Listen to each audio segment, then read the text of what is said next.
ফ্যাসিবাদী স্বৈরাচারী শেখ হাসিনা অব্যাহতভাবে নির্মম পরিহাস করে চলেছে, যার ফলশ্রুতিতে 2013 সালের শাপলা চত্বরের নবী প্রেমিক তাওহীদি জনতার বুকের রক্ত দিয়ে ফ্যাসিবাদ বিরোধী যে আন্দোলনের ভিত রচিত হয়েছিল, 2024 সালের বৈষম্য বিরোধী ছাত্র জনতার মহাবিস্ফোরণের মধ্য দিয়ে গণ অভ্যুত্থান পরিণত হয় এবং ফ্যাসিবাদী স্বৈরাচারী ভারতের কৃতদাসী শেখ হাসিনা দিল্লিতে পালিয়ে যেতে বাধ্য হয়। আমরা লক্ষ্য করতে পারছি বর্তমান সরকারের কাঁধে আবার নতুন করে ভূত সওয়ার হয়েছে। এটা হলো সেই শেখ হাসিনার ভূত, এটা হলো আবার সেই আওয়ামী লীগের ভূত। জনগণের ভোটাধিকারের সঙ্গে পরিহাস করবার এক অবিবেচনা প্রসূত এক ভূত আবার নতুন এই সরকারের কাঁধে সওয়ার হয়েছে।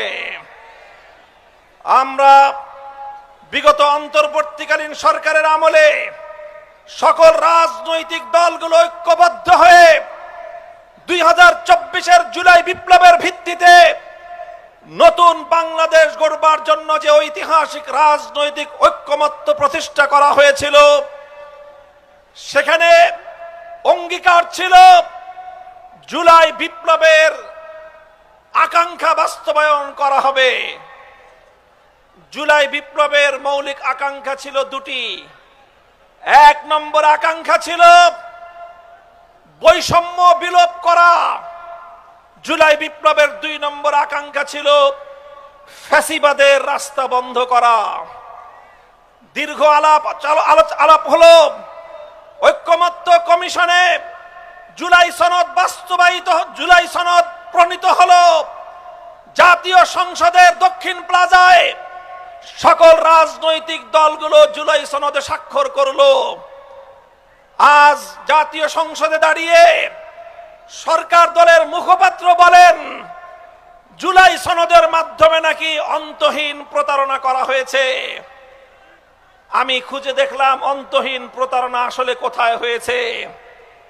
আমি খুঁজে পেলাম গোটা এই প্রক্রিয়ার মধ্যে একটা জায়গায় অন্তহীন প্রতারণা হয়েছে, আর সেটা হলো জামায়াতে ইসলামী, বাংলাদেশ খেলাফত মজলিস, এনসিপি, 11 দলের সবগুলো দলের কাছে জুলাই সনদের যেই কপি প্রদান করা হয়েছিল, আমরা যেটা পরে সংসদ ভবনের দক্ষিণ প্লাজায় গিয়েছিলাম স্বাক্ষর করতে, সেখানে বিএনপির অসাধু নেতৃত্ব অন্তর্বর্তীকালীন সরকারের কিছু গাদ্দার এবং বিশ্বাসঘাতকের সঙ্গে তলে তলে আতাত করে নতুন একটি ধারা নোট সংযুক্ত করে তারপরে সেখানে স্বাক্ষর অনুষ্ঠান করেছে।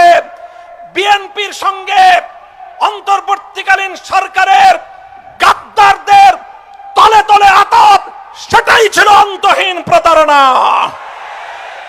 আজ আমরা পরিষ্কার ভাষায় বলতে চাই, গণভোট বাংলার মানুষ দিয়েছে। বিগত সরকার, বর্তমান সরকার, বিএনপি যখন নির্বাচনের প্রচারণায় নেমেছিল, আপনারা দেশের জনগণ সাক্ষী, প্রথমে তারা তলে তলে না ভোটের পক্ষে ক্যাম্পেইন শুরু করেছে।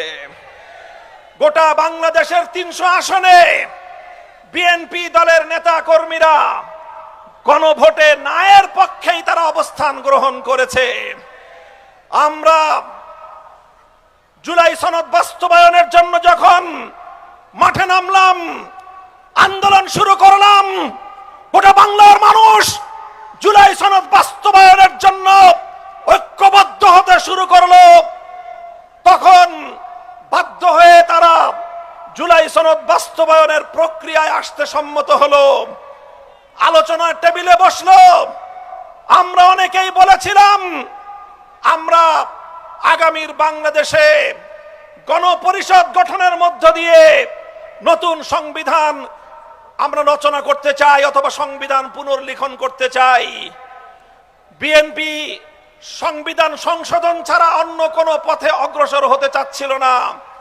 শেষ পর্যন্ত আলোচনা করে সাব্যস্ত হলো মাঝামাঝি একটা জায়গায়, সেটা হলো একটা সংবিধান সংস্কার পরিষদ গঠিত হবে, আর সেই সংবিধান সংস্কার পরিষদের মাধ্যমে সংবিধান সংস্কার হবে, আর সেই সংস্কারের জন্য গণভোট অনুষ্ঠিত হওয়া লাগবে।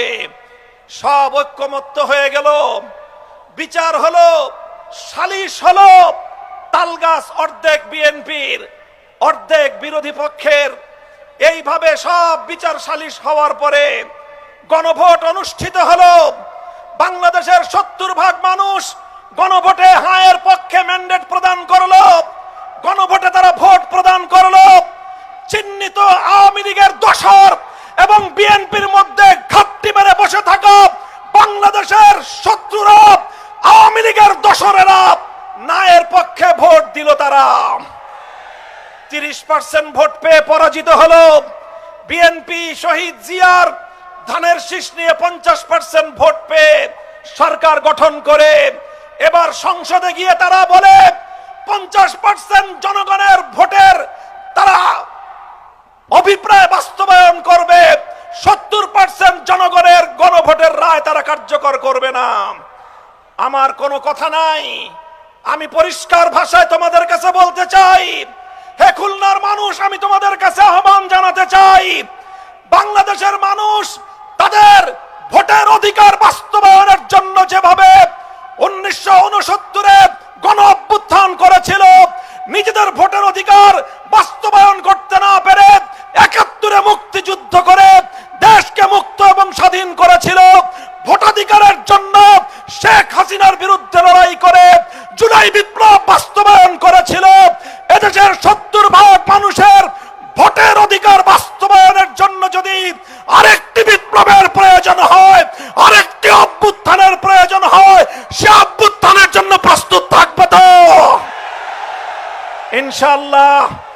আমরা সরকারকে বলি, আপনার সুমতি হোক, খবরদার জনগণের ভোটাধিকার নিয়ে যদি খেলবার চেষ্টা করেন, এটা সে আগুন যে আগুনে আইয়ুব খান পুরো ছারখার হয়ে গিয়েছে, এটা সে আগুন যে আগুনে শেখ হাসিনা তার গদি সহ জ্বলে পুড়ে ছারখার হয়ে গিয়েছে।